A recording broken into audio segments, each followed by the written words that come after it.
안녕하세요. 저는 산업법인 서울혁책이라는 곳을 하고 있고요. 지금 그러니까 한 3년 동안 서울역 고가 사업을 했었습니다. 그리고 지금은 종로에 대한 연구도 같이 하고 있습니다. 여기도 서울의 해대 명소 중에 하나고 아주 다양한 이해관계가 있을 거라고 생각합니다. 한 가지를 말씀드리면 제가 서울역 고가 하기 전에 제 전화번호에 저장되어 있는 번호가 2,000개 정도 있었거든요. 4,000개가 넘었어요.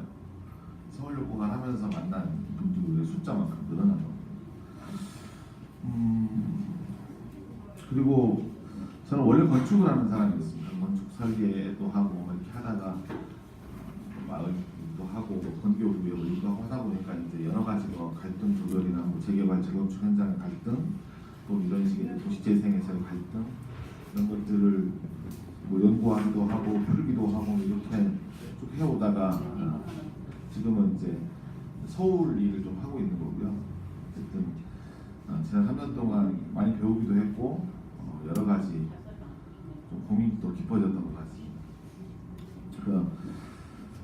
저는 87년도에 12월에 서울에 올라왔습니다. 대학교 시험 보려고. 올해 정확하게 30년 된 겁니다. 그래서 서울에 와서 다 아시겠지만 그때만 해도 비디오 사러 다니던 그런 세대입니다. 옛날에 아주 오래전에. 그래서 이곳을 비교적 아주 잘 알고 있고 건축을 전공하다 보니까 세운상가를 가지고 수업도 꽤 많이 하고 연구도 했기 때문에 비교적 아주 잘 알고 있는 데 중에 하나입니다. 그래서 지금 세운상가가 이제 또 한 몇십 년 만에 세운상가 이 라인이죠. 그 라인이 큰 변화를 앞두고 있는데요. 쌓여있는 세월만큼 굉장히 많은 이해관계가 복잡할 거라고 저는 생각합니다. 제가 아는 것도 있고 모르는 것도 있을 텐데요.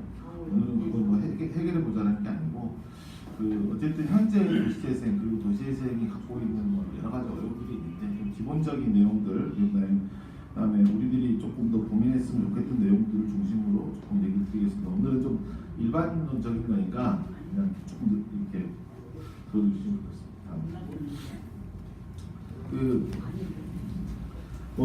외국 사례들 많이 들어보셨을 텐데 한 두세 개만 핵심적인 것만 가지고 말씀드릴게요. 여기 제가 갔다 온 데 중에 하나인데요.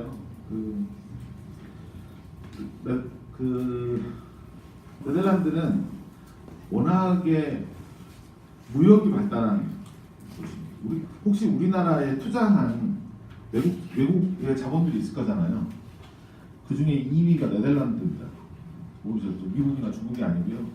우리나라에 투자한 해외 자본이 2위가 네덜란드. 그만큼 네덜란드는 굉장히 무역이 강합니다.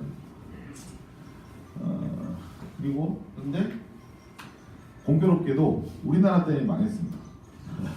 왜냐 여기 보면 이게 네덜란드가 저 북쪽에 있는 유럽 북쪽이라는 그래서 해양업이 엄청나게 발달하고 조선업이 엄청나게 발달합니다. 그런데 우리나라가 조선업이 워낙 강하잖아요. 그래서 우리나라 조선업이 전 세계 조선업을 싹쓸이하다시피 했어요. 지금도 1등이고요. 중국이 더 뒤떨어지고 있지만 그것 때문에 네덜란드의 조선업이 망합니다. 이게 60년대 말 이렇게 망합니다. 그래서 이렇게 번창하던 데가 다 비공장. 그래서 마약, 네덜란드 마약, 그러니까 대마초 합법화돼 있는데요. 마약도 거래하고 그다음에 불량배들 다니고 그다음에 술 먹고 이렇게 해서 이제 그렇게 됩니다. 그런데 그런 곳을 이제 여기는 정부가 막 주도해가지고 한 게 아니고요. 이렇게 이제 그 동네에 사는 주민들과 이 공장 때문에 먹고 살던 이 사람들이 주변에 살았을 거잖아요. 이 사람들이 뭔가 조금 다른 방법을 좀 해봐야 되겠다라고 해서 시작을 하게 됩니다. 그래서 여기 지금 보시면 NDSM이라고 하는데요. 이런 어마어마한 유럽의 최대 축제도 하기도 하고 이거는 이게 옛날에 쓰던 크레인인데 호텔로 개조해가지고 세계에서 가장 이색적인 호텔 100개 안에 들고 이런 곳을 하고 있습니다. 근데 이 과정에서 제가 꼭 말씀드리고 싶은 건 뭐냐면 이거를 헐고 경치도 좋고 바닷가도 보이니까 이거 재개발해서 아파트 만들자 이런 움직임이 있었습니다. 근데 그거를 이 동네에 있는 분들에서 이게 그렇게 살릴 일이 아니고 그러면 이 좋은 풍광을 몇몇 아파트 사는 사람들이 다 그냥 누리고 살 거냐 그게 아니다. 이거를 우리 역사를 살리면서 뭘 해보자 라고 해서 이 에바라는 양반이는 수축으로 해서 이제 시작을 합니다. 그렇게 해서 지금 한 17년, 18년 정도 했는데요. 지금은 네덜란드에서도 그렇고 유럽에서 가장 핫한 관광객이 가장 많이 오는 그런 장소가 됩니다. 그거의 1등 공신이 누구였냐면 여기에 근무했던 노동자들. 그러니까 여기 조선업을 했었으니까 철강 노동자라든지 제조, 용접 이런 분들이 진짜 많았을 거잖아요. 그분들하고 젊은 예술가들하고 힘을 합칩니다. 그래서 자기들이 옛날에는 배를 만드는데 용접을 했을 거잖아요. 그런데 이 기술을 이제 아트 상품을 만들거나 다른 것들을 하는 기술로 전환을 합니다. 저는 이 근처에 오면서 든 생각은 우리나라에도 도심 제조업에서 요 라인, 진양상가에서 세운상가가 이 라인, 그다음에 이제 저희 그 서울로고 갈 때 알았지만 한 10,000개가 넘는 봉제 공장 이런 데들은 엄청나게 기술지도학적인 데들이거든요. 근데 그런 곳들이 어떻게 이제 힘을 모아가지고 살려내는가 하는 과정이 이제 막 시작된 겁니다. 그래서 실제로는 여기 가보면 어마어마합니다. 그래서 네덜란드에 가보면 옛날에는 우리가 뭐 관광지 돌아다니잖아요. 요새는 관광지로 돌아다니는 게 아니라 이런 데를 가서 그래서 실제로 여기에 기업들도 투자하고 요 건물 바로 앞에는 이제 힐튼 호텔도 들어와 있습니다. 뭐 그렇게 해서 이 근처가 아주 새로운 네덜란드의 명소로 가는데 거기에 그 살고 계셨던 노동자들하고 신기로한 예술가들하고 이렇게 만든 그다음에 이제 또 다음 사례 하나는 이런 겁니다. 미국에 이제 로체스터라고 있어요. 혹시 옛날에 우리 카메라 이렇게 찍으면 코닥 필름 기억나요? 코닥 필름, 후지 필름, 코닥 필름. 코닥의 본사가 있는 도시였습니다. 근데 당연히 요새 이제 필름을 안 쓰잖아요. 그래서 코닥이 망합니다. 그래서 그 도시 전체가 코닥으로 먹고 살았는데 코닥이 망하면 똑같잖아요. 그래서 할렘가가 되는 거예요. 그래서 이렇게 보면 이게 이제 그때 당시에 그 범죄율입니다. 범죄율이 굉장히 높아집니다. 그리고 이제 뭐 납부되고 이런 거를 여기에 있는 이제 이 흑인 시장이 야 이거 안 되겠다. 그리고 이제 이거를 재생하려고 이제 딱 계획을 세웠잖아요. 그러니까 다 어떻게 되냐? 여기 사는 사람, 여기 사는 사람, 여기 사는 사람들이 서로 우리 동네가 더 중요하다. 우리 동네가 더 망가지고 있으니까 우리 동네부터 해주라. 이 문제를 해결하다 저거 문제 해결하달라 하니까 돈은 뻔한데 이게 안 돼요. 그래서 뭘 했냐? 여기는 되게 특이한 기법을 동원했어요. 왜냐하면 여기 보면 이렇게 막 지금 막 토론 같은 거 하고 있잖아요. 이게 이제 네이버 빌딩 네이버라고 해가지고 NBN이라고 그러는데 이제 흑인 시장이 이렇게 얘기합니다. 여기에서 결정은 주민들이 모여서 여기도 결정한 순서대로 다 집행하겠다. 시장이 이렇게 얘기를 합니다. 그래서 원래는 이렇게 됐을 거잖아요. 우리 서울로 말하면 뭐 예를 들어서 뭐 과회동, 회원동 뭐 이렇게 나눠졌을 거잖아요. 근데 그걸 그렇게 안 나누고 요 지금 도시의 상태별로 지금 어려운 뭐 상업지역, 주거지역 뭐 이렇게 있을 거잖아요. 그렇게 해서 10개의 섹터로 다시 나눠봅니다. 이걸 만약에 세운상가에 더해보면 이런 거죠. 세운상가나 진양상가부터 쭉 이렇게 있잖아요. 그러면 이거를 제일 알기 쉽게 나누면 세운상가, 그다음에 세운청계상가, 진양상가, 인현상가 이렇게 나오면 되잖아요. 근데 이해관계가 그렇게 돼 있을까요?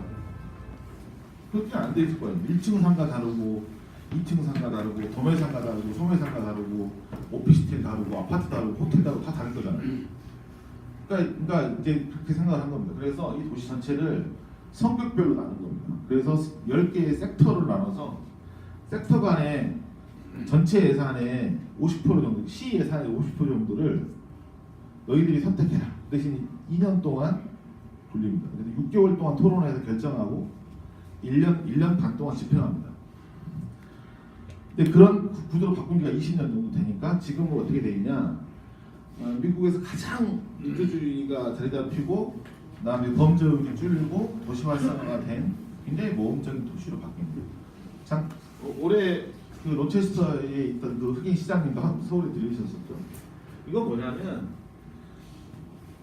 이 도시를 제일 잘 아는 사람이 누구냐? 여기 사는 주민들이잖아요. 그러니까 공무원들이 결정해가지고 여기는 만약에 이거 도시 재생 예산은 100억이 들었다고 쳐봐요. 그럼 100억을 어떻게 쓸지를 누가 정해야 되냐? 지금 어떻게 정하고 있나? 그럼 공무원분들이 정하잖아요. 근데 그게 아니라 어디가 더 급한지를 여기로 모여서 해봐라. 만약에 여기서 얘기를 들어볼까요? 만약에 도시 재생 예산이 한 100억이 들었어요. 지장 상가 빌딩 안에만. 그럼 여기 꽃상가도 계시죠. 1층 상가도 있죠. 그러면 그거 어떻게 쓸까 하고 여기서 결정 안 하고 해보면 여기가 결정이 어떻게 될까요? 아주 붙어지게 막 여러 논쟁이 있겠죠. 그렇더라도 밖에 터지더라도 결정을 내보세요. 그리고 전문가들이 도와드릴게요. 이런 과정을 거친 겁니다. 그래서 초반에 몇 년 동안은 되게 힘들었는데 지금은 딱 들어보니 여기 까만 데가 많잖아요. 이거 범죄율이 높은 거야. 그럼 범죄 예방 예산 여기가 더 많이 가야 되겠네라는 거를 7번이나 6번이 인정해 줍니다. 그런 식으로 해서 전체적인 예산을 결정하고 있습니다. 다음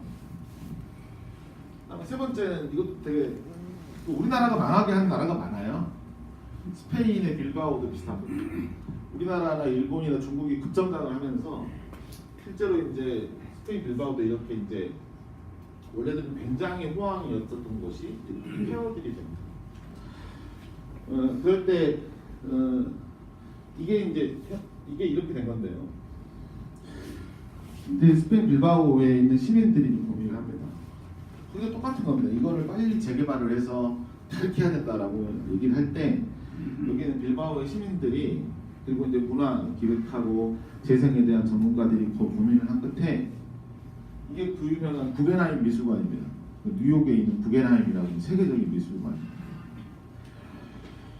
구겐하임이 그 당시에 이제 그 전 세계의 이런 구겐하임 미술관들을 조금 이렇게 확산을 해야 되겠다는 고민을 갖고 있다는 걸 알고 있는 일단의 시민들이 편지를 보냅니다. 우리가 빌바오라는 도시는 이런 도시고 이런 배경을 갖고 있으며 이렇게 있는데 구겐하임이 이쪽에 와준다면 우리가 이러이러한 지원과 이러이러한 협력과 이런 걸 통해서 정말로 문화의 도시, 미술의 도시를 만들어 보겠다. 그리고 우리 이런 자원이 있다는 건 엄청나게 큽니다. 그래서 결국 이제 실사가 나옵니다. 그래서 여기 막 이렇게 막 그 쓰레기 더미에 이렇게 있었던 것들을 막 정비하고 하는 과정을 통해서 그 과정에서 이제 뭐 아래 2층 도시재생 기본계획도 같이 수립하고 합니다.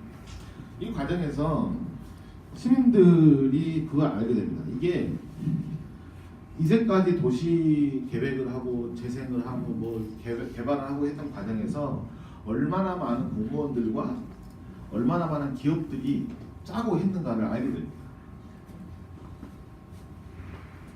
그러면서 이 계획을 같이 수립하고 이제 도시도 아는 겁니다. 그러니까 여기서 잠깐 말씀드리고 싶은 것은 도시재생이라는 게 별거 아닙니다. 기업들이 도시에 투자하잖아요. 도시 투자한다는 건 뭐냐면 기업들이 돈을 내서 땅을 사서 건물을 지어서 임대를 하는 거예요. 왜냐? 돈이 되니까. 옛날에 투자는 땅만 사가지고 집 짓고 빌딩 지으면 임대가 다 되던 시절이 있었잖아요. 무조건 그러면 이제 땅을 어떻게 싸게 사서 그 강남이 저렇게 된 거 아닙니까? 논밭이 있는 거를 이렇게 땅을 사서 용도 변경을 했어. 아파트 지었으니 얼마나 떼돈을 벌었겠어요. 근데 그렇게 떼돈을 버니까 투자를 한 거예요. 근데 유럽도 마찬가지고 우리나라도 마찬가지고 이제는 도시에다가 투자해가지고 돈을 벌 수 있는 상황이 아닙니다. 땅값도 이미 너무 올랐고 그러면 기업들은 아주 간명합니다. 안 하면 돼요. 두바이에 가서 하면 되고 중국에 가서 하면 됩니다. 사본관 돈이 있으니까 더 이상 서울에 투자하지 않는 거예요. 한국에 있는 도시에 투자하지 않으니까 아파트 안 지으면 돼요. 아파트가 필요한 말레이시아, 인도네시아 가서 돈 벌면 되는데 그래서 결과적으로 어떻게 되냐 유럽도 마찬가지입니다. 더 이상 기업들이 도시에 투자를 안 해요. 그러니까 여기서 빼먹고 다 빼먹었다 이거예요. 그러고 나서 도시를 버리고 가버립니다. 그러면 이제 문제가 심각해지잖아요. 그럴 때 이제 행정이 나서야 돼요. 공무원들이 나서서 이렇게 납부된 것들을 해결하지 않으면 점점 더 납부될 거잖아요.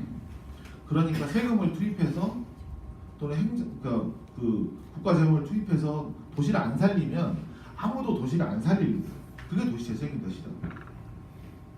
만약에 이게 돈이 될 것 같았으면 이미 막 어떤 거래를 해서라도 여기를 막 했겠죠. 그런 겁니다. 이제부터는 그러면 이제 행정이 돈을 쓰는 방법은 기업은 빨리 해서 빨리 돈을 버는 거잖아요. 근데 행정은 그렇게 돈을 벌 수 있는 데가 아니고 돈을 벌려고 하는 데가 아니잖아요. 그러니까 세금을 천천히 잘 써서 모든 사람에게 혜택이 돌아가는 방향으로 계획을 세워야 되는데 그러다 보니까 이제 이런 식의 계획을 쓰는 거예요. 그래서 여기를 어떻게 할까, 저기를 어떻게 할까. 우리로 말하면 이 남산으로 이어지는 이 남북축에 있는 이 세무상가부 진양산까지 이 길을 어떻게 할까라는 거를 이제는 여기에 있는 주체들하고 해야 되는데 해본 적이 없어요. 그렇게 계획을 해본 적이 없는 거예요. 서울시가. 서울역과가요? 발표했어요. 그냥 뉴욕에 가서. 뭐 남대문 시장한테 물어봤을까요? 아무도 안 물어봤어요. 그래서 그 난리를 쳤던 거예요. 종로 BRT 공사하고 있잖아요. 그럼 누구한테 물어봤어요? 그냥 결정하고 하는 겁니다. 그거 익숙히 한 거예요. 근데 이제부터는 그런 거 안 되는 거라는 걸 깨닫기 때문에 서울시도 깨달은 겁니다. 이제. 그러니까 좀 절차가 복잡하더라도 이렇게 해야 되는 거고 스페인은 그 과정을 굉장히 잘했던 데서 스페인하고 다 잘한 건 아니고요. 도시마다 다른데 빌바오가 특히나 잘했었던 거예요. 그러니까 빌바오가 북의 라인이 오고 이 일대가 이렇게 돼서 지금은 유럽의 재생의 수도라는 평가를 받기도 합니다. 그냥 잠깐 이거는 좀 빨리빨리 넘어갈 텐데요. 그냥 우리가 도시라고 하는 것에 대해서 아주 간단한 거예요. 그러니까 우리가 이제 그 김수건 선생님이 디자인을 한 건데 요 라인은 어쨌든 도시라고 하는 것에도 건축이라는 행위를 하잖아요. 집을 막 짓고 나서 빈 부분이 이제 광장 같이 되잖아요. 쌍마르고 광장. 하여튼 뭐 이런 식의 이게 이제 뉴욕의 맨하탄 보면 도시 건축이라는 걸 그러니까 뭐 하나하나씩 하죠. 막 짓다 보면 그것들이 합의되어서 이제 하나 공간들이 만들어져요. 여기만 딱 나가서 저쪽으로 저 정면 쪽으로 보잖아요. 그러면 시야가 쫙 트여 있어요. 도시에서 이 정도의 길이감을 가지고 있는 길을 가지고 있는 데가 거의 없습니다. 그렇죠? 그러니까 여기는 세계 도시사에서 유례 없는 공간입니다. 그래서 모든 건축가들이 여기 진양산 상가부터 세운상가까지 남산 축에서 저 북으로 정면으로 이어지는 이 정도의 도시 계획을 그것도 70년대에 가보면 있거든요. 그리고 이제 이게 이제 저하고 거의 동갑이거든요. 50년 되신 거예요. 그러니까 이후에 어떻게 할 거냐에 대한 문제는 모두가 보고 있는 겁니다. 전 세계 건축가들이 이거 어떻게 할 건데. 그래서 그 점은 국제 심포지엄이 열렸잖아요.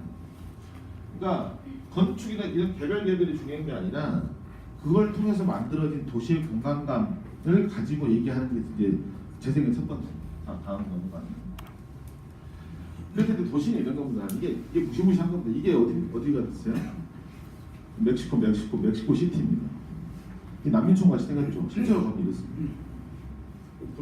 스페인의 바르셀로나 이렇게 생겼어요. 이거 뭐 같으세요? 미국에 가면 라스베가스 근처에 사막에서 펼쳐지는 일주일짜리 버닝맨 페스티벌이라고 있습니다. 거기 주차장이에요. 그리고 옆에 공항이 있습니다. 딱 일주일만 다니는 공항. 그러니까 이걸 사실은 이렇게 만들어서 없어지는 것도 도시잖아요. 그러니까 도시는 이런 것들이 합입니다. 우리가 50년 동안 이 상가들이 존재했었는데 여기에 대한 기억과 추억과 꿈을 안고 있는 사람들의 합이자 여기서부터 막 발전해가지고 좀 태계로 대한국장이 옛날엔 저렇지 않은데 저렇게 되고 이런 행위들의 합이 다 모여서 도시잖아요. 그러니까 지금 앞으로 만들어갈 세운상가에서 진양상가까지 이 길도 이제 되게 중요한 도시적 요소로 어떻게 자리 잡아야 되느냐를 이제는 행정 전문가들이 할 일이 아니라 여러분들이 머릿속에 이게 어느 정도로 중요한 이게 건물이고 이게 도시 맥락에서 어떻게 돼 있는지를 여러분들도 아셔야 되잖아요. 그 전문가들이 알아서 할 거고 우리는 장사만 잘 되면 되는 게 아니고 그래서 우리가 어떻게 이것을 해야 될 것인가에 대한 주체로 쓰려면 그런 일만의 과정들을 이제 이해하시기 시작해야 된다는 거예요. 다음으로 가보면 이게 재밌습니다. 그러니까 이게 항공사진 맨날 하는 애들이잖아요. 그러니까 딱 봐도 이건 중산층 여기 가난한 집이잖아. 근데 건축이라는 것은 이렇게 사회적 관계를 딱 하는 거고 이게 재밌는 게 뭐냐면 우리나라 교실 풍경이잖아요. 서양의 교실 풍경. 저희 건축을 전공해서 하는데 우리나라 교실은 표준 설계 규격이 있습니다. 9m 곱하기 11m입니다. 왜냐? 책상을 4줄로 놓고 선생님 앞에 있으면 딱 맞는 거. 우리나라도 교육은 그런 거예요. 선생님을 보고 앉아 있는 거. 그렇게 했듯이 그러면 이걸 다시 이제 이 삼각적으로 하고 이렇게 생각하는 겁니다. 서울에서 그러니까 한국에서 가장 큰 상권이 어디입니까? 가장 큰 상권. 네? 그렇죠. 그러면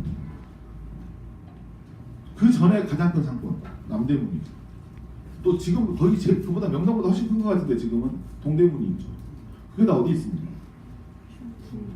충무로 태계도에 있어요. 그죠? 그러면 왜 그랬냐? 마포나루 모든 진상하는 그 물건들이 마포나루로 옵니다. 마포나루로 와서 남대문으로 해서 이렇게 거쳐가는 거고, 그래서 이제 종로 이런 이제 유기전 이렇게 가기 전에 뭐 집단지가 있어서 염천교구처에 그 중앙 도매가 열리고 막 이런 겁니다. 그러다가 그 한가운데를 이렇게 이제 마포나루에서 오던 큰 길이 있었는데 그걸 뚝 잘라가지고 서울역을 놓죠. 그 1900년.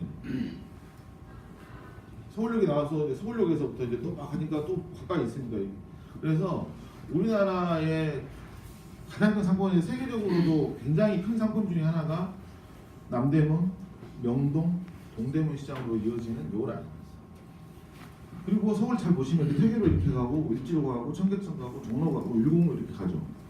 그거를 가운데로 뚝 잘라가지고 세로로 딱 연결한 게 요겁니다. 전부 다 동서 방향으로 다 돼 있는 거를 그때 한 70년 도시계획을 하면서 계속 이게 동서 이렇게만 되니까 요거를 이어서 그 경복궁 종묘 이쪽부터 시작해서 이 남산축까지를 세로로 딱 이어서 그때 당시만 해도 종로는 일제시대 때 우리가 김두한, 종로통, 그다음에 하야시, 충무로 이렇게 이제 이렇게 나눠져 있던 거를 이렇게 잇겠다. 그래서 좀 도시에 새로운 활력을 주겠다라고 했던 거예요. 그러면 지금은 2017년, 2018년 그러면 이 상가는 앞으로 서울이라는 도시에서 어떤 정도의 이런 도시제의 관계, 사회적 관계를 설정하고 가야 될까? 이게 큰 고민입니다. 그 답은 누가 안 내려줍니다.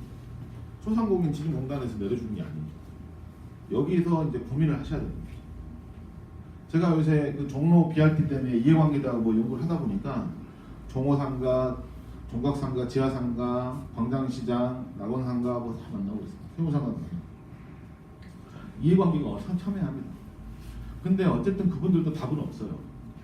그냥 오랫동안 여기서 40년 장사하신 거예요. 근데 이대로는 안 되겠다는 알지만 어떻게 해야 되는지는 모르는 거예요. 그거 누가 안 알려주잖아요. 우리나라에서 가장 유명한 길이 종로잖아요.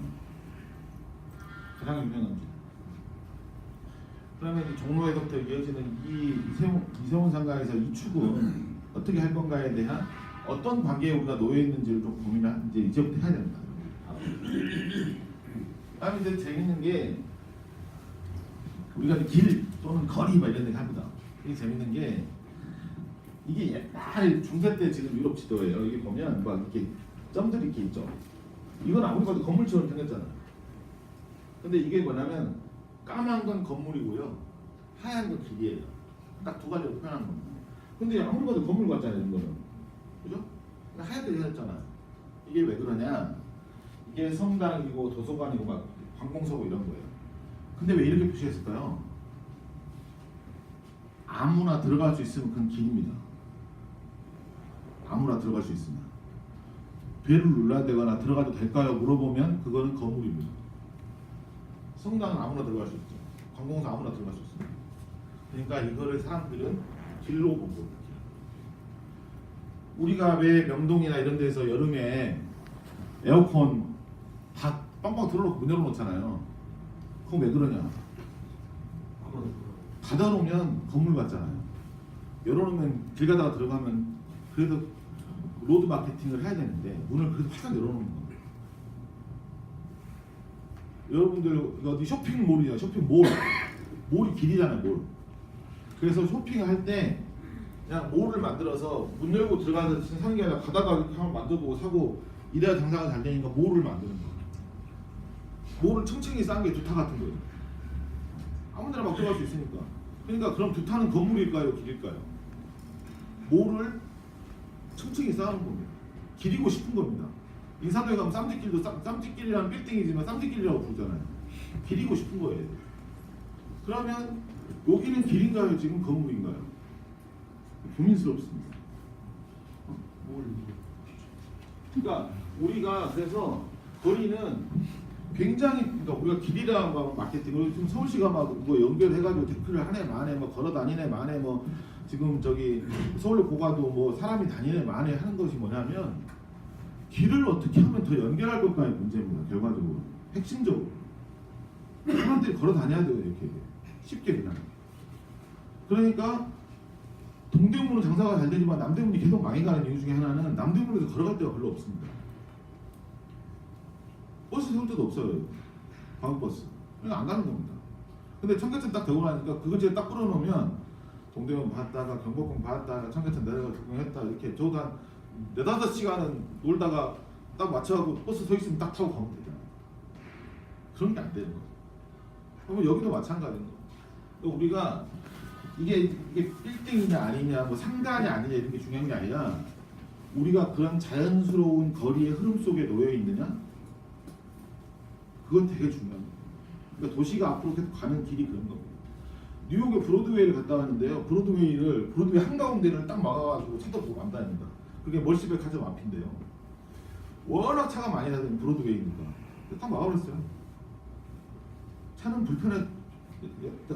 좀 돌아가. 장사에 도움이 안 돼. 매연만 뿌리고 사고만 많이 나고. 그래서 하나 딱 막으니까 이렇게 갔다가 이렇게 돌아가야 되잖아요. 점점 대수가 줄어. 그러니까 한 차선 더 막어. 그래서 내가 보기엔 10년 안에 거기는 완전히 도보가 됩니다. 그러니까 뭐 어떻게 됐냐? 브로드웨이의 그 뮤지컬 이런 거리들이 막 난리가 납니다. 그러니까 꼭 그것이 모든 도시에 다 적용되는 건 아니지만 그렇게 했었던 것은 무엇이냐? 우리가 길에 대한 생각을 다시 해보게 됩니다. 자, 다음. 여기서 재밌는 게 한 가지 얘기해드릴게요. TV 드라마에 보면 우리가 어렸을 때 미국 드라마 보면 코스비 가족이라고 있었습니다. 코스비 가족이 뭐 했냐? 잘 생각해 보면요, 시외곽에 좋은 집 마당 있는 집 해놓고 시내에서 돈 벌어서 멋진 집에 살아갑니다. 그렇게 막 부추깁니다, 미국 사람들을. 그래서 그게 미국의 중산층입니다. 근데 요새는 뭐죠? 요새 뉴욕을 가장 대표하는 드라마 섹스 앤 더 시티 같은 겁니다. 이제 외국에 그러니까 교회에 나가서 사는 게 아니라 도시 안에서 도시를 즐겨요 이렇게 됩니다. 그러니까 그만큼 이제 도시 안에서의 삶이 우리도 뭐 옛날에 그랬잖아요.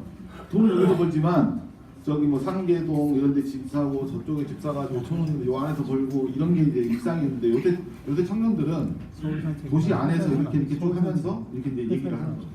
그러면서 이제 도시의 일상들을 훨씬 더 많이 이제 국민들 하는 쪽으로 도시가 바뀌어 나가고 있습니다.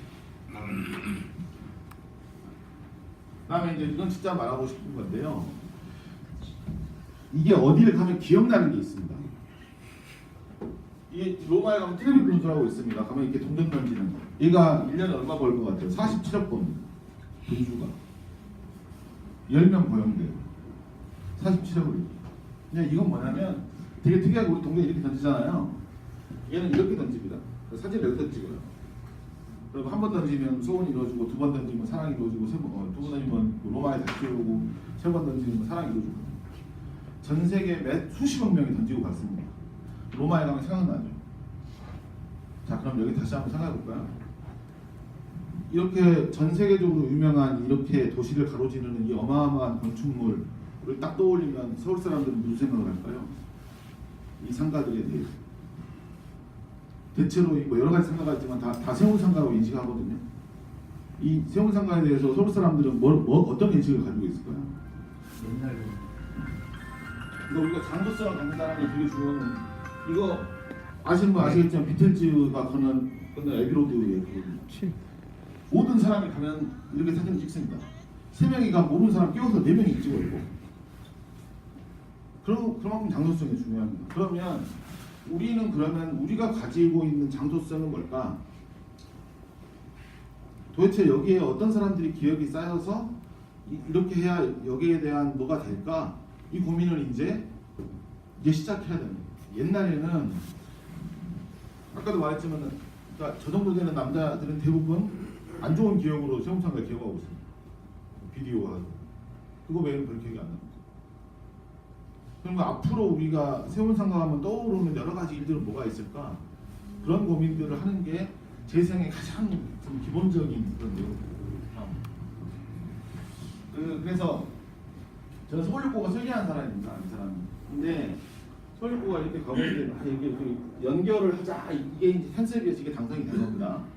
근데 이 양반이 되게 놀라운 거는 이 사람이 요새 전 세계에서 가장 설계를 많이 하고 잘하는 뭐 한 탑3 안에 드는 사람인데요.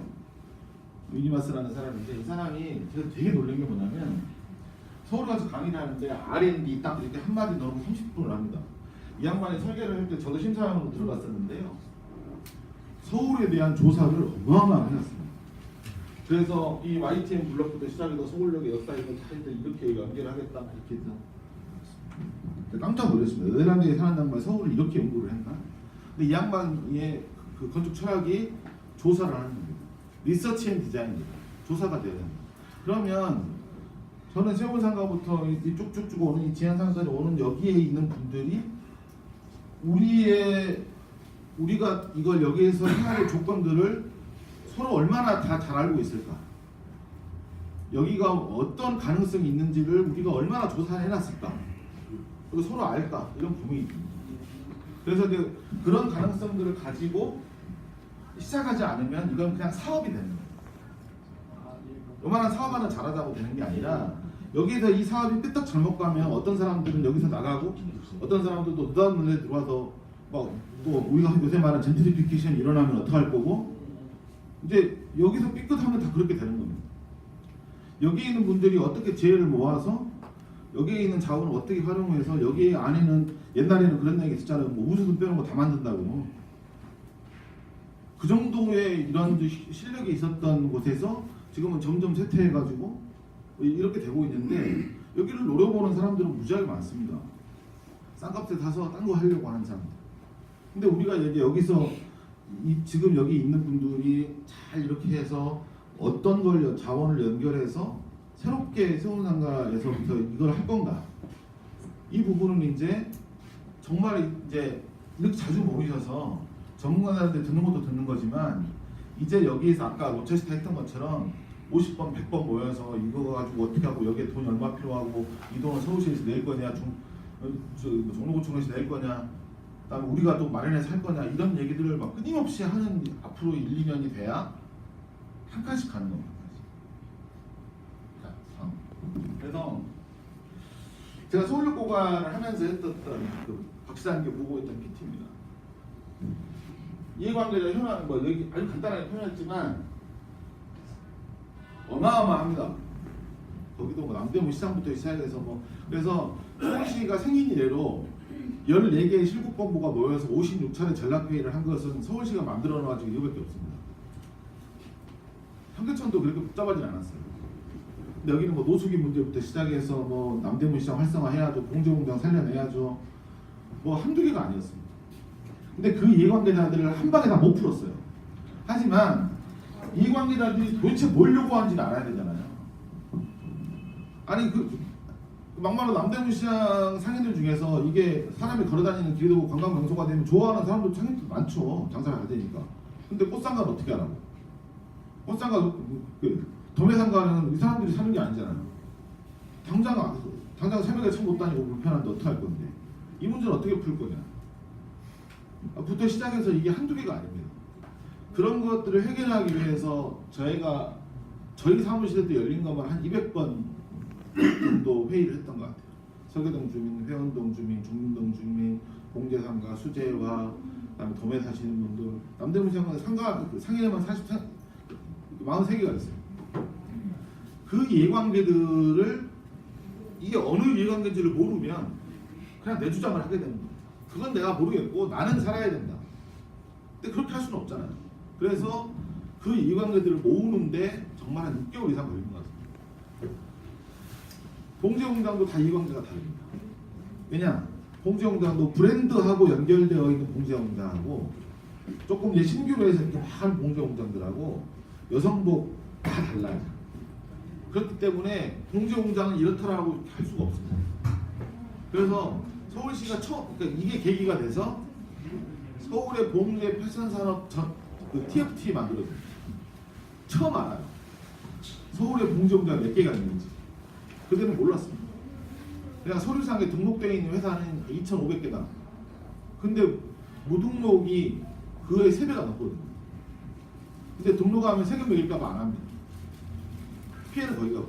그러니까 이런 것들을 알게 되면서 쟁점이 뭐고, 막 여기서 뭐를 해야 되고, 그다음에 이걸 이해관계를 어떻게 분류해서 이게 뭐고, 그다음에 이거를 목소리 큰 사람들만 할 게 아니라 진짜로 거기에서 피해받는 사람들이 뭔지를 정말 조사를 어마어마하게 했습니다.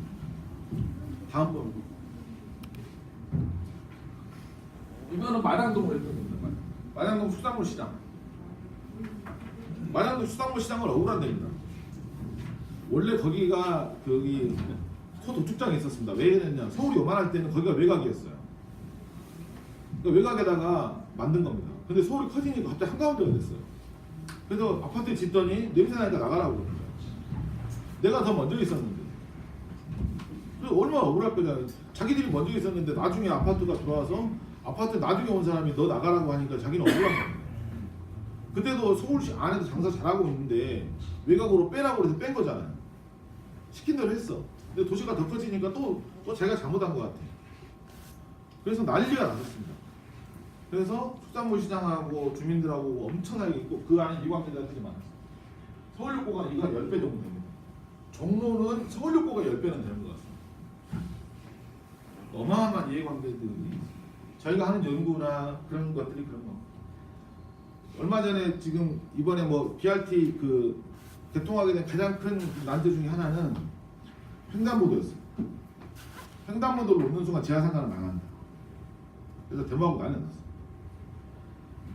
그 문제랑 그러면 횡단보도가 장사가 그러니까 횡단보도 자체가 문제가 아니라 횡단보도 때문에 장사가 안 될 것이 걱정이잖아요. 그 문제를 해결하기 위해서 뭐 세대 지원부터 시작해서 뭐 엘리베이터를 새로 놓게 했다. 뭐 별걸 다 해서 그 돌파해내고 있는 거예요. 그럼 마찬가지입니다. 여기도 뭐 데크를 잇자 뭐 그럴 수도 있겠다. 하지만 이게 들어가보면 만만치 않습니다. 데크를 다른 용도로 잘 사용하고 있는 데들은 깝깝합니다. 뭐 다른 대책이 없잖아요. 이게 한두 개가 아닙니다. 이게 하다 보면 그런 문제의 이해관계자들이 어느 정도로 포함되어 있는지를 서로 간에 아는 게 제일 중요합니다.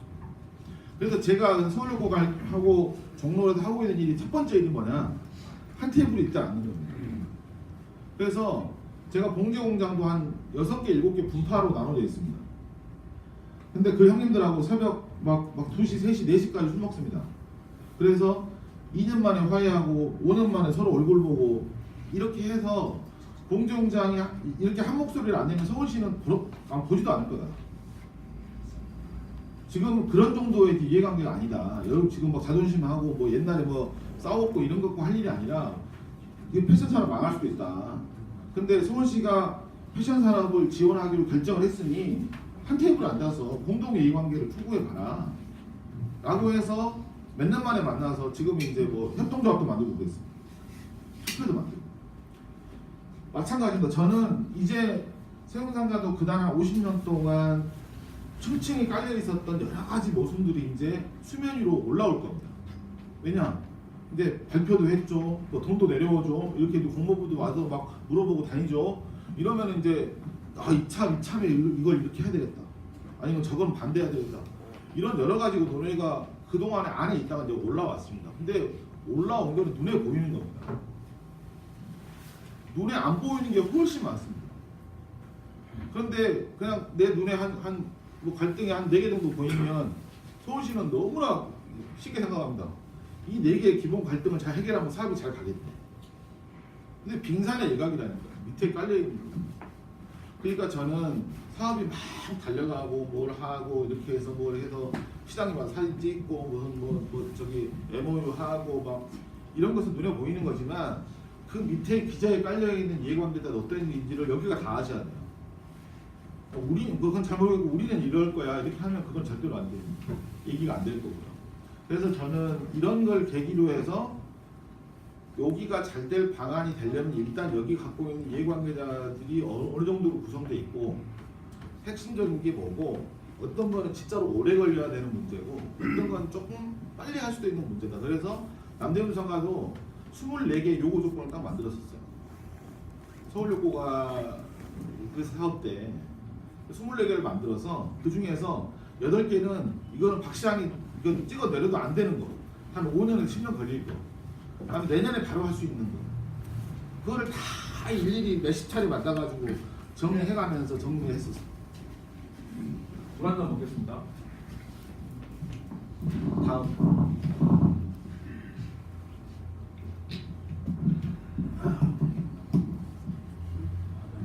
그래서 저는 뭐 거버넌스라는 이것도 뭐 말하는 거면 생각하거든요. 여기도 보면 뭐 도시재생 센터도 있고 막 이렇게 하잖아요. 뭐 이런 거 중요한 게 아니라 제가 말씀드리고 싶은 것은 아무리 뭐가 하고 싶은 게 있어도 구조가 돼야 됩니다. 남대문 상인회가 근대시장만 해도 100년이 넘었을 텐데 처음으로 합심해서 한 목소리 낸 게 서울욕구가 반대입니다. 그 반대하는 회의 이렇게 하면서 이제 그 얘기를 하고 일단 반대를 해놨으니까 그래도 그릇상가, 혼수상가는 조금씩 이해관계가 달라요. 그럼 소리나 먹다 얘기하고 커져서 이제 조금씩 다 알게 된 겁니다. 그러면 저는 거버넌스라는 게 별게 아니고요. 일단 뭐 행정이 있는 거고 그 다음에 이제 이쪽이 있습니다. 이거는 원래 있던 그룹들 우리가 흔히 말하는 이해관계자들이 있습니다. 그런데 아까 몇 번의 사례에서 나왔지만 네덜란드 NDSM이나 스페인의 빌바오나 다 뭐냐면 다음 세대의 주인공들이 나타나야 됩니다. 이걸 고민해주고 그분들하고 이렇게 어떻게 해야 될 것인가. 그러니까 그거는 사람이 아닐 수 있습니다. 예를 들어서 여기에서 장사를 하시는 분들이 나는 계속 하던 걸 할 거야가 아니라 나도 좀 이렇게 업종을 바꿔볼까, 뭐 아니면 이걸 좀 해볼까, 뭐 이렇게 해볼까, 이런 것도 새로운 흐름이죠. 그러니까 만약에 내가 하던 거를 똑같이 하는데 나는 무조건 잘 돼야 된다, 그럼 굉장히 어려워지는 겁니다. 그러면 나도 조금씩 변화되겠지만 새로운 기운을 불러넣을 사람들, 그때 이럴 때에서 그때 나타난 건 뭐였냐면 그 축산물 시장에서는 굉장히 재밌는 그룹이 하나 나타났는데 2세 경영자 아들들 20 몇 살 먹고 30살 먹고 이런 아들들이 자기들 뭐 성공해봤다고 현대 가고 삼성 가고 막 공무원 시험 대보겠다고 하다가 유턴해가지고 이제 칼 잡고 이제 고기 써는 일을 합니다. 근데 이 친구들은 아빠 세대는 이미 난 여기서 이제 돈도 벌고 애도 키우고 다 했어. 내가 40년 이걸 했는데 내가 뭘 바꿔? 못 바꿉니다. 근데 얘는 달라요. 축산물 시장이 계속 이렇게 되는 한 자기는 점점 망할 것 같은 거잖아. 점점 줄어들고 인터넷으로 고기 사는데 이렇게 안 되니까 이거는 완전히 자기 생업 문제가 됩니다. 그러니까 여기 아버지는 야 네가 알아서 잘해라 이런 거지만 얘 입장에서는 전혀 다른 겁니다. 이게 축산물 시장이 안 바뀌면 자기는 망해요. 여기도 마찬가지입니다. 세운상가 지금 뭐 종국상가도 마찬가지겠지만 종로 뭐 을지로 뭐 다 마찬가지로 비슷비슷한 업무 그러니까 그 영업 패턴으로 한 30년 40년 살았어요. 근데 이제 뭐가 이제 느낌상 조금씩 매출이 줄거나 조금씩 쇠퇴합니다. 그런데 이제 바깥에서 보면 이제 먹잇감을 노리고 있는 자본 그룹이 있습니다. 그게 뭐냐? 그게 젠트리피케이션입니다. 저기 망해서 나가면 딱 해가지고 이거 해야지라고 노려보고 있는 놈은 수천 명이 있어요. 그러니까 그래서 외국에 있는 이런 몰형 사람들이 하는 게 뭐냐면 이런 촉진 그래서 그 네덜란드나 영국 가보면 이렇게 스트리트 매니저라는 게 있습니다. 그래서 요 길을 살려줄 매니저를 고용을 해요. 그래서 얘가 마케팅도 하고 뭐 하고 이런 돈을 예를 들어서 우리가 여기 있는 상가들이 한 달에 10,000원씩 낸다고 쳐봐요. 그러면 이게 뭐 가게가 1,000개면 1,000만 원 될 거잖아요. 그걸로 얘 한 월급 한 200만 원 주고 그다음에 광고도 하고 뭣도 하고 뭐 이렇게 하는 겁니다. 그렇게 해서라도 거기를 살려야 되겠다. 뭐 이런 것들도 합니다. 근데 어쨌든 그건 축구 그룹이 있는 거고 중요한 거는 여기서 지금 세무상가도 막 지금 여기 빈 사무실들에 막 청년들 막 입주하고 있잖아요. 이런 데들하고 어떤 시너지를 낼까 합니다. 저는 이런 정도에 몰려있는 몰형 그 상가의 가장 큰 핵심이 뭐냐면 옆가게가 잘 돼야 내 가게가 잘 되는 거예요. 옆가게가 잘 돼야 돼. 내 가게가 잘 되는 게 아니라 옆가게가 잘 돼야 내 가게가 잘 되게 돼 있습니다. 전통시장 재래가 다 똑같습니다. 그러니까 그런 과정에서 여기에는 젊은 사람이 안 와 이게 아니라 젊은 사람이 오게 하는 방법 뭐가 있을까에 대한 고민을 해야 됩니다.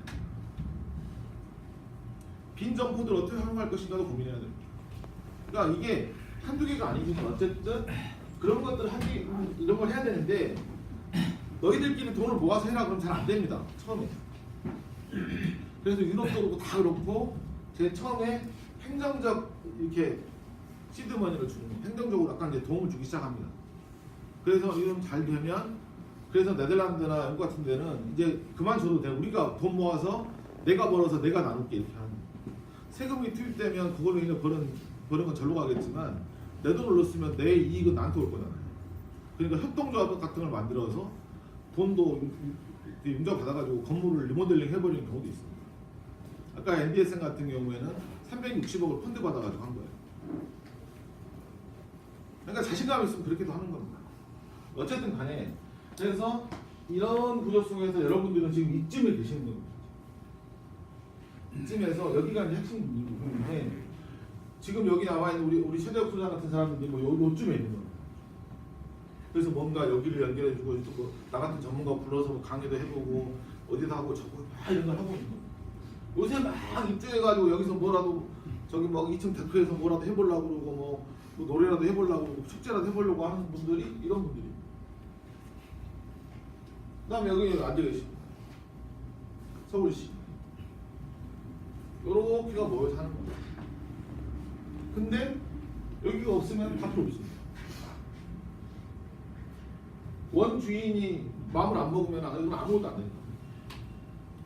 그러면 이 원 주인들께서 어떤 정도의 이해관계망에서 이렇게 할 것인가는 여러분들이 시간을 얼마나 내냐, 의지를 얼마나 내냐, 어느 정도 갈등을 조절할 수 있냐가 승패가 나는 겁니다. 제가 공무원이라고 쳐봐요. 한 20명 모이고 있는데 계속 20번 내내 싸워. 그럼 내가 공무원이에요. 그러면 빠지고 싶잖아요. 시끄러운데. 그냥 뭐 예를 들어서 그냥 우리 원래 지원하기로 한 내용이 있으면 그거 좀 알아서 잘 쓰세요 그러고 뭐가 안 되면 그냥 여기 탓이잖아요. 얼마나 빠지고 싶겠어요. 근데 이거 뭐가 막 잘 될 것 같아. 내 승진에도 도움이 될 것 같아. 그럼 열심히 하는 겁니다. 그러니까 저는 이제 그런 지금 경계선에 서 있는 시점인 것 같아요. 저는 이제 그래서 세무상가 전부 1단계 저 사업을 시작을 했지만 정말 솔직하게 말씀드리면 전문가 그룹들은 10년, 20년 전부터 세무상가를 어떻게 해야 될 것이냐라는 걸 가지고 적어도 1년에 어디 10군데서 하고 있습니다. 근데 우리끼리 해봐야 아무 소용이 없잖아요. 우리 전문가들이 그냥 학술적으로 하는 거죠. 근데 이제 진짜 주민들하고 얘기할 때가 온 거죠. 근데 그거는 전문가들이 제안해봐 아무 소용 없습니다. 여기서 초청해 주시거나 여기서 이렇게 모여서 이제 진짜 한번 얘기를 해보자. 1층과 2층과 3층과 위에 있는 여기가 어떻게 해야 서로 간에 좀 싸움 안 나게 같이 살 수 있는 방법이 뭐가 있어요? 건축적으로 풀 거 있으면 건축적으로 풀고 제도적으로 풀 일 있으면 제도적으로 풀고 예산을 투입할 일인지 아닌지 이거를 이제 여기서 결정해야 됩니다.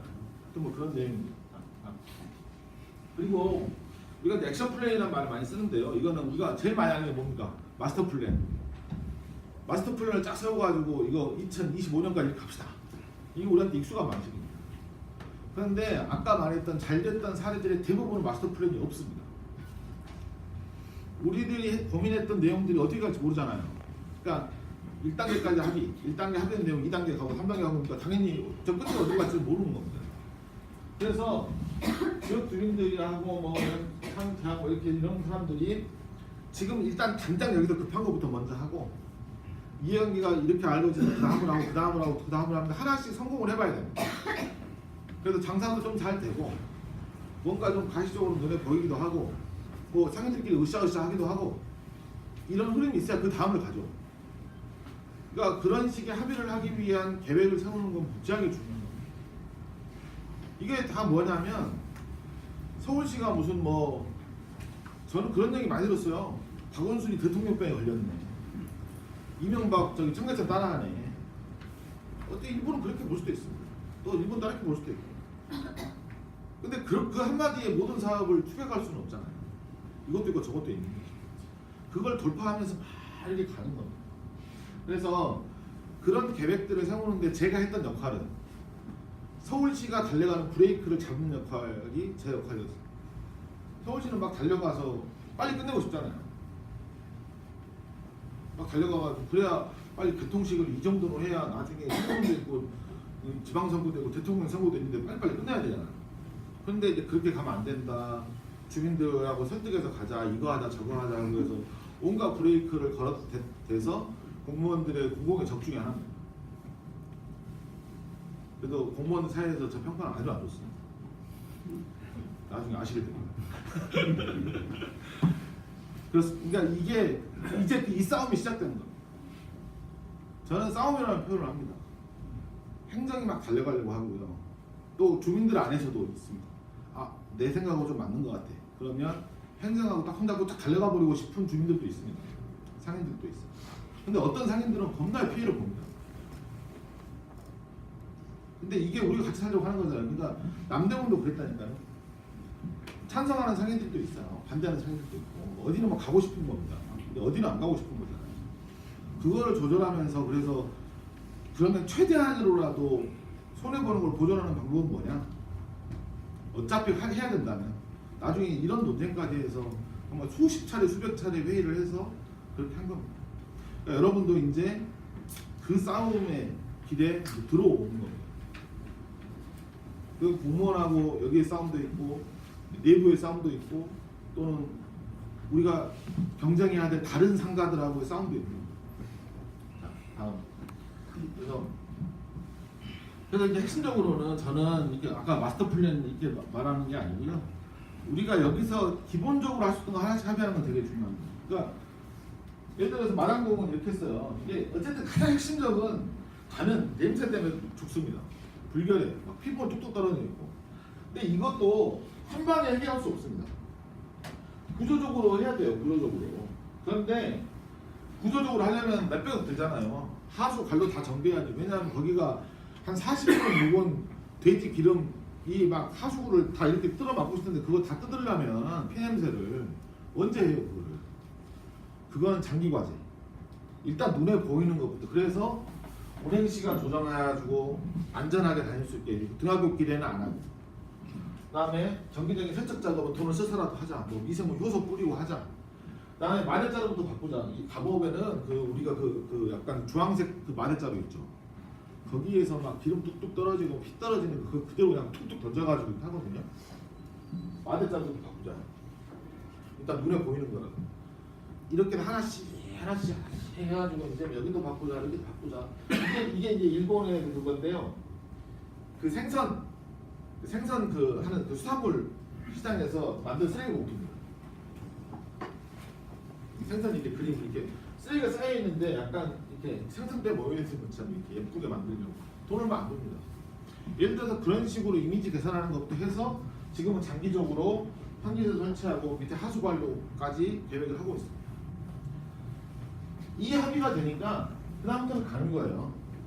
이 합의가 되니까 운행 시간 조정을 따겠습니다. 왜냐 골목을 그때 여기가 서 있는 그 차만 그 냉동 탑차가 1000대가 다닙니다. 그러니까 애들이 그거 피하느라고 1000대에서 핏물이 뚝뚝 떨어집니다. 그래서 등교 시간, 하루 시간 절대 안 다니죠. 이거를 합의하는데 정말 어마어마하게 시간 걸렸어요.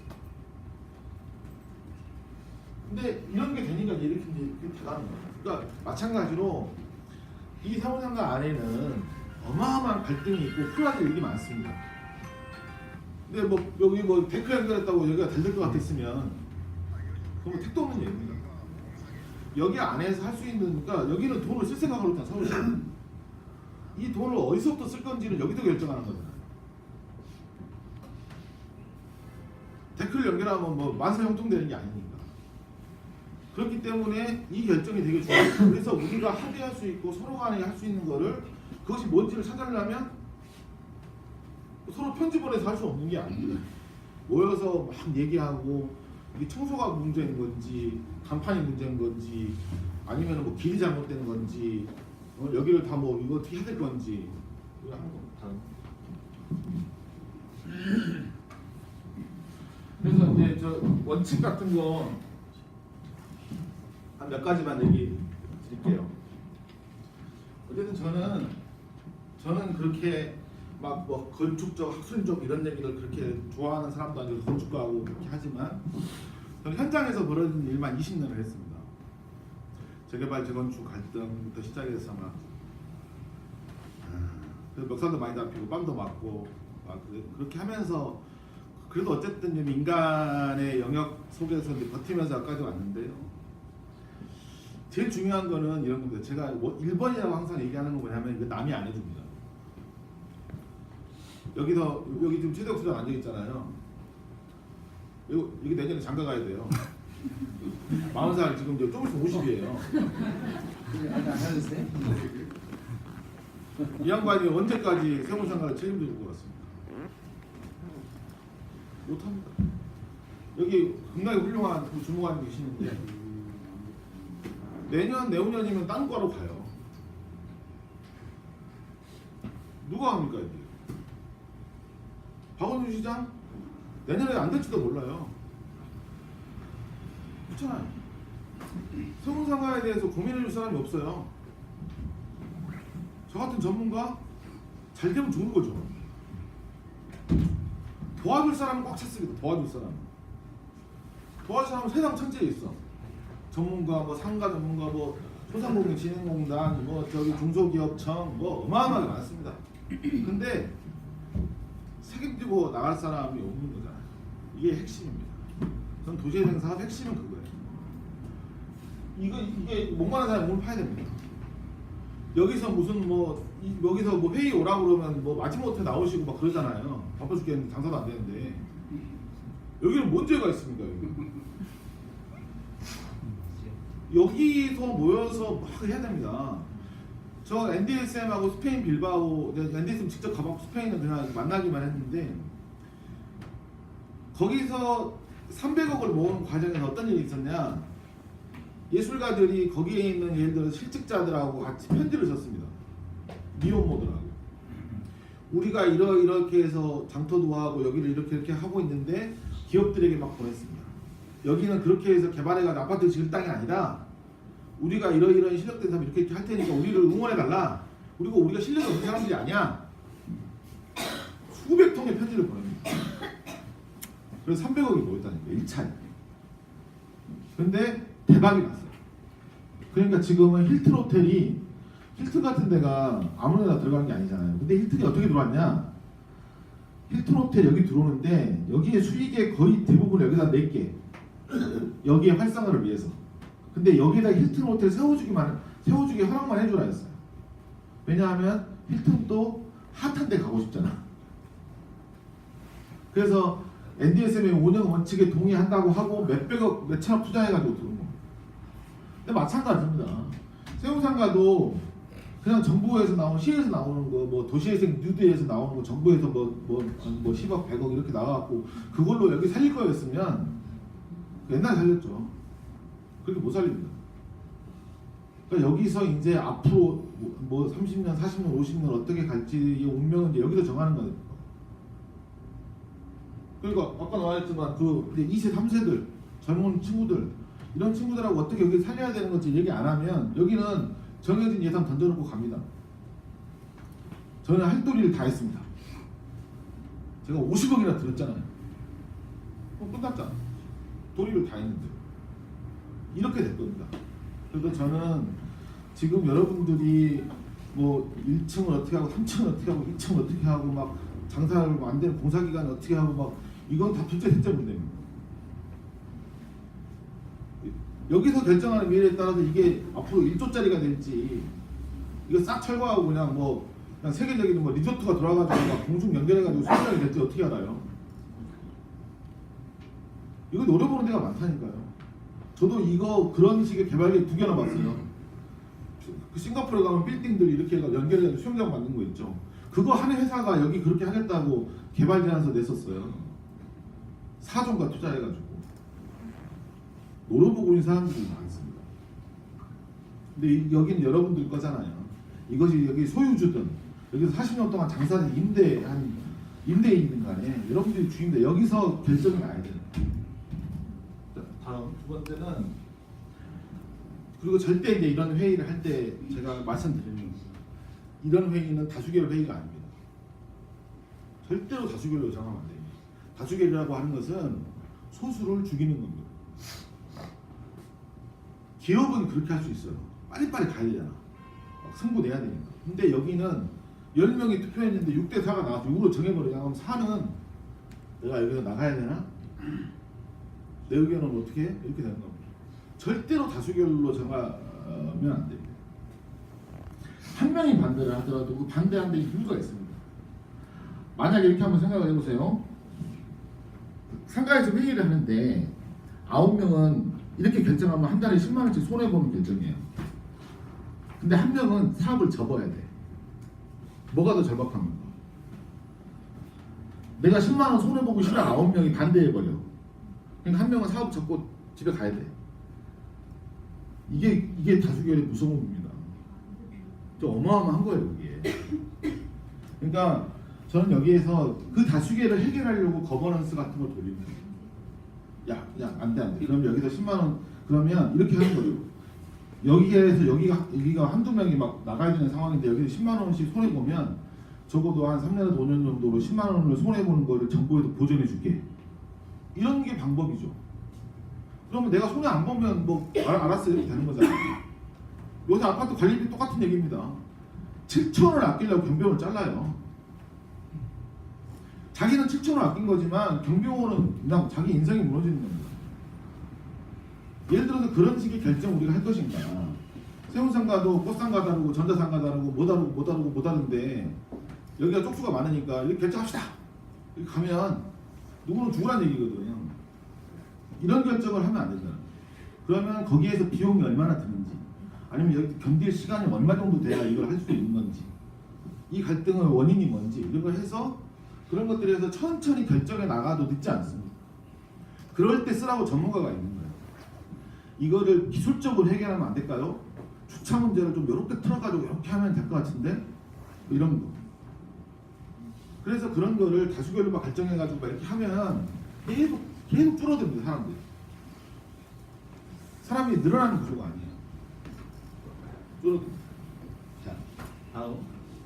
그다음에 이거 비슷한 건데요. 안 되면 막 돌아가요. 그러니까 이걸 막 밀어붙여가지고 막 하고 이런 일이 아닙니다. 이거는 사람이 늘어나야 되는 일이에요. 제가 비슷한 예로 보면 이런 정도의 규모에 있는 건물들이 유럽에 몇 개가 있는데 예를 릴 같은 경우에는 그 역사 개발을 하는데요. 우리나라 영등포 역사 개발 같은 거 하는 겁니다.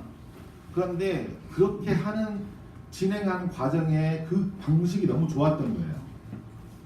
그러니까 릴에 있는 시민들이 펀드를 조성해서 후원해 줍니다. 그래서 2만 명 정도가 가입을 해요. 근데 뭐가 있냐? 그러면 역사를 이렇게 개발하면 릴에 있는 시민들은 이 역사를 이용할 거잖아요. 근데 내가 거기 협동조합이 좋아 보이잖아요. 그러면 나중에 예를 들어서 뭐 교통비의 5% 이런 거 할인해 준다. 이런 걸 만듭니다. 그래서 릴이라고 하는 도시의 시민들이 여기 상인들이 하는 걸 응원하는 펀드를 만들었다니까요. 마찬가지로 세운상가가 이렇게 되면 오 이거 되게 좋겠는데? 라고 한다면 뉴욕에 있는 센트럴파크는요 전체 예산의 80%를 시민들이 모아서 운영합니다. 왜냐? 이렇게 생각하는 거예요.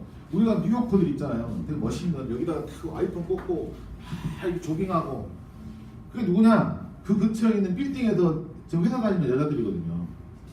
자기도 섹스앤더시티처럼 막 멋있게 하고 싶잖아 이렇게. 근데 센트럴파크가 없으면 자기가 못 하잖아요. 그러니까 그 동네에서 센트럴파크 주변에 있는 커리어 우먼들은 한 달에 내가 헬스클럽 다닌다 하고 한 달에 5만 원, 10만 원 내야 내가 그래도 뉴요커야. 이런 암묵적 그게 깔려 있습니다. 그래서 전체 예산의 절반을 여자분들이 냅니다. 그리고 거기에 이제 패스 같은 게 있습니다. 나 여기다 후원하는 사람이야. 띠 하나 딱 메고 다닙니다. 개 끌고 다니고. 저는 서울이라고 안 그럴이라는 뭐 없습니다. 저는 그래서 천천히 가셔야 되고 여기서 소수 몇몇 뭐 상인회장 여기 상인회장이신데 상인회장님 뭐 지도부 이런 애들이 막 뭐 이런 분들이 해가지고 막 결정해버리고 이러면 큰일 납니다. 천천히 더 얘기 많이 들어가면서 해도 돈이 더 늘지 절대 줄지 않습니다. 자, 이제 마지막입니다. 저는 세무상가에서 장사하고 있는 사람이야. 이것이 되게 다른 상인들이 부러워했으면 좋겠습니다. 나 그래도 뭐 이렇게 해서 뭐 다 어렵기는 마찬가지지만 우리는 그래도 하여튼 뭐 재밌게 장사해. 뭐 나쁘지 않아. 그리고 뭐 좋잖아. 그래 거기는 뭐 이거 분위기 좋던데 이런 거 하는 거. 우리 동네가 제가 마포에 사는데요. 마포에 보면은 월드컵 시장이 있습니다. 망원시장이 있어요. 망원시장, 망원 월드컵 시장이 있는데 길 하나 사이에 두고 망원시장을 되게 부러워합니다. 왜냐? 망원시장 상인장부터 시작해서 딱 그 극명하게 갈라진 게 그거였어요. 그 롯데마트 익스프레스 이런 거 있죠. 좀 작은 애들 동네에 들어오는 걸 막고 멋지게 하고 막 롯데마트 뭐 이렇게 하는 과정에서 고상비가 나왔습니다. 고상비가 한 가게당 한 200만 원, 300만 원 될 정도입니다. 이쪽 시장은 그걸 다 나눠줬어요. 다 나눠줬습니다. 그동안 고생했어요. 이쪽 시장은 모아가지고 건물을 샀어요. 그래가지고 여기서 뭣도 하고 망원시장에서 어떤 먹거리를 하더라도 여기는 공짜로 먹을 수 있어요. 막 이런 걸 하는 거. 그러니까 그 망원시장 상인의 사무국장이 나중에 민주당 시의원도 됩니다. 그러니까 그 망원시장이 그렇게 수십 년 동안 하면서 했었던 그 상인들 간의 관계 이런 것들을 다른 상인들이 되게 부러워합니다. 그러니까 저는 마찬가지로 그런 생각이 들어요. 내가 세운상가에서 40년 장사했어. 근데 옛날에 우리 이런 거 할 때 그때 막 갈등도 있었는데 이렇게 잘 풀어가지고 지금 뭐 분위기 좋아. 전문사원도 많이 와. 나쁘지 않은 것 같아. 그런 식의 상가들이 진짜 많아요. 그래서 이제 여러분들이 지금 그런 딱 지금 첫 번째 계단 앞에 딱 서 계시는 겁니다. 그래서 이 수많은 갈등들이 앞으로 벌어질지도 모르고 싸움도 좀 일어날 거고 감정 싸움도 좀 일어날 거고 나보다는 또 제가 잘 되는 것 같고 뭐 별일이 다 생기겠지만 어쨌든 여러분들이 주인공으로서 시작되는 첫 계단 앞에 와 있고 그 한 1, 2년 동안을 시가 돈도 되고 새우수다 같은 사람들이 가서 막 이렇게 전화하고 만나고 이거 한 겁니다. 이제 주인들이 나서야 될 때가 오고 그래서 자주 모시고 어떤 이해관계자가 있는지 어떤 내용을 우리가 해야 다 같이 잘 살 건지를 얘기하는 그런 세무상가가 또는 진양상가 또는 인연상가 세무청계상가 그런 또 계기가 좀 됐으면 좋겠습니다. 고맙습니다.